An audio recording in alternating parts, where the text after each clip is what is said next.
नाज़रीन, ये है मिसवाक मशीन और ये बड़ी ज़बरदस्त है। इसके अंदर मिसवाकें पड़ी हुई हैं और आराम से जब आपको मिसवाक चाहिए यहाँ पर पैसे डालेंगे। ये शायद ख़राब है, मैं आपके लिए वीडियो बना तो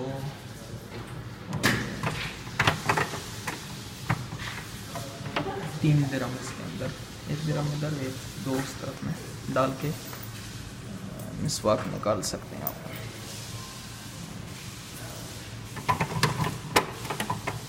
ये शायद ख़राब है, काम कर नहीं है।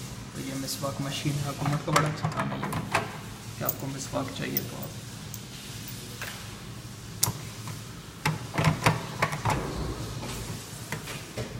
निकाल सकते हैं। और ये साइड से देखें मिसवाक मशीन, मिसवाक की तस्वीर भी बनी हुई है। टोटल मिसवाक अमाउंट क्या है, नमाज़ पढ़ने से पहले आप, सुन्नत भी है और फ़ायदे भी हैं इसके माशाल्लाह मिसवाक के।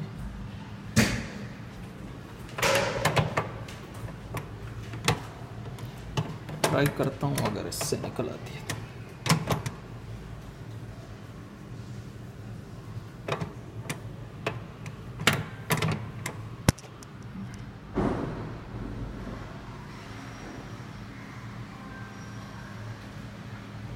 ये देखो यहाँ से मिसवाक के अंदर पड़ी थी, बट ये कुछ गड़बड़ है इसमें जो निकल रही है।